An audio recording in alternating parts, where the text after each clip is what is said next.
Mr. Speaker, sir, from Nsanje Central, whether my ministry is considering reviewing the guidelines for designation of roads.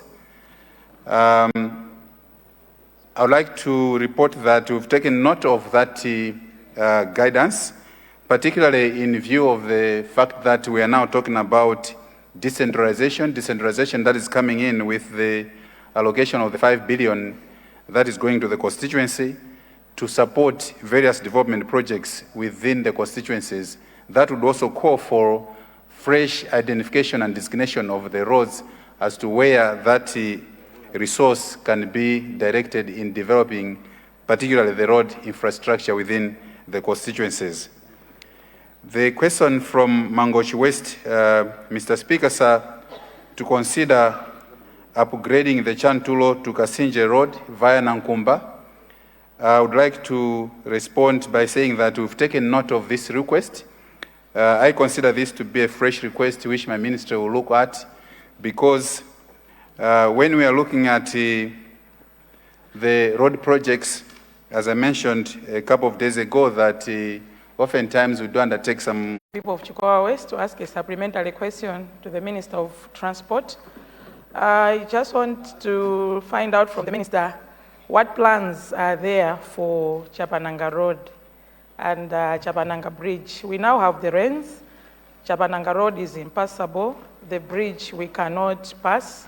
I've been standing in this house over 6 years now. The road is the same. The 5 kilometers that was done by the DPP government is the same.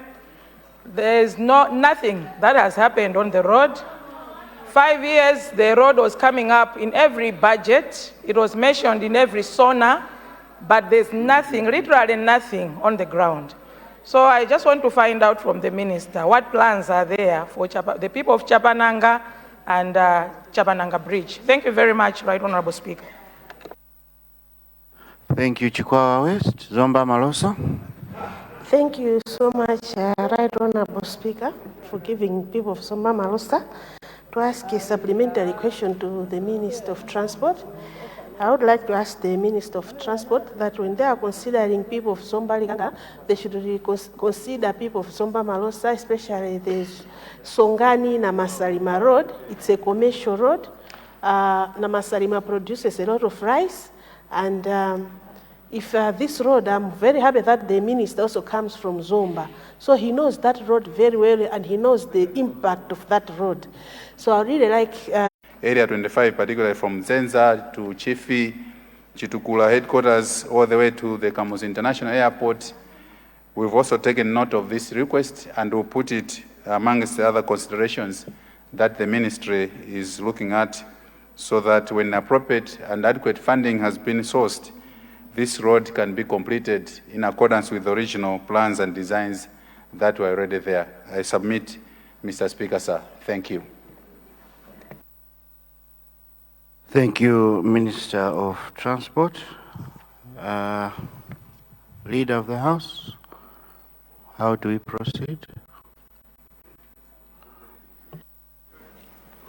Thank you very much, Right Honorable Speaker. We now move to questions under the Minister of Education, Science and Technology.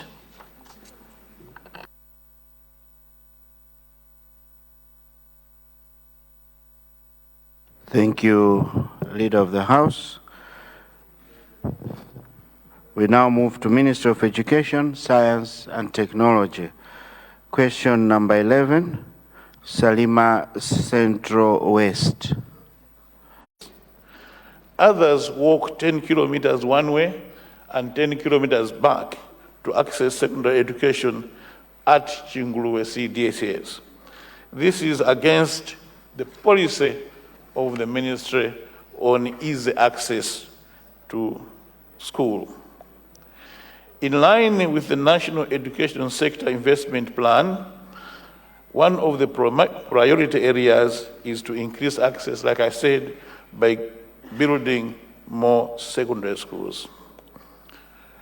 Therefore, my ministry embarked on the construction of new community-day secondary schools in remote and hard-to-reach areas to bring schools closer to the communities.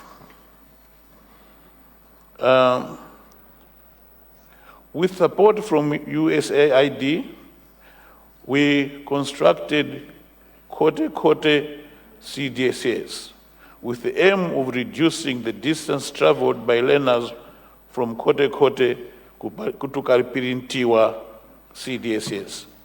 However, as the Honorable Member may be aware, construction of Kote Kote CDSS was completed in 2023, but remains unopened because there's a land issue to resolve. The community initially gave this land for people of Senior Shift Mbidi to ask a supplementary question to Minister of Education. Mr. Speaker, sir, in 2020, a secondary school was launched at Chombe in my constituency. One classroom block was constructed and one staff house. I should maybe start by giving background. In 2019, His Excellency Professor Arthur Peter Mutharika visited a place called Chombe, and he promised the people of Chombe that a secondary school be built at Chombe. In 2020, so many events happened. One of the events was the project started, and there was a change in government. What I'm asking now, Mr. Speaker, sir, this secondary school, since 2020, only one classroom block was constructed, and it has been abandoned since then. So at Chombe, a secondary school was constructed, one block and one staff houses, and because of change of government, it was abandoned and up. Please make sure you're in the house so that your questions are responded to. Thank you. We now proceed to question 13. Zomba Likangala.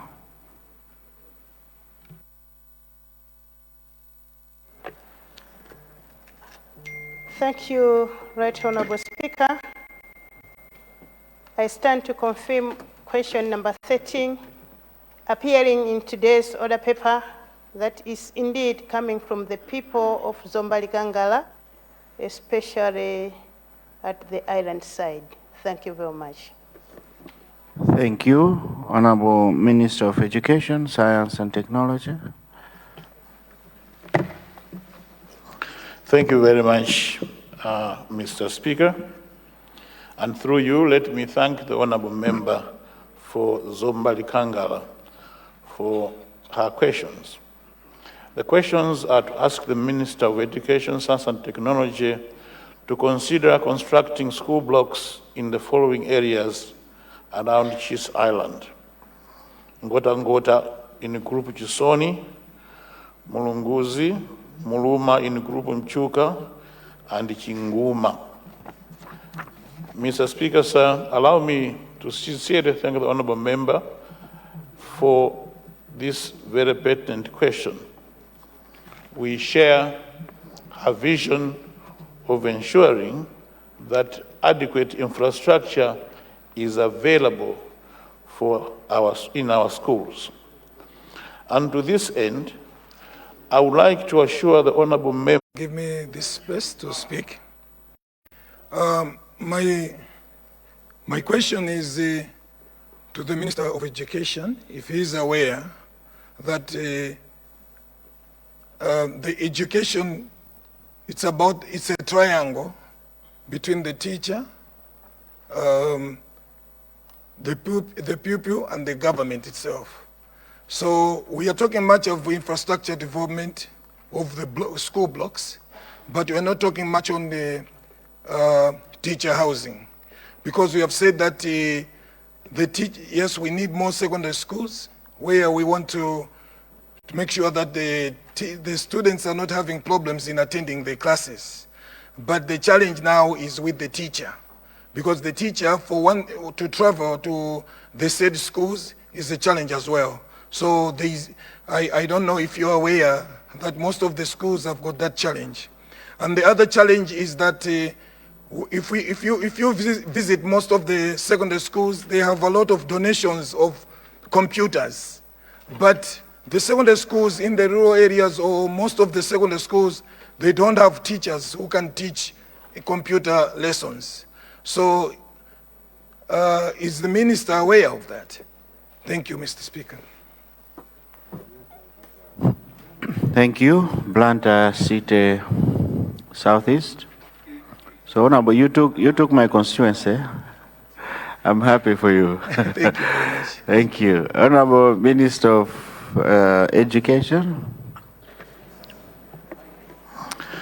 Thank you, Mr. Speaker, sir, for the opportunity to respond to the supplementary questions.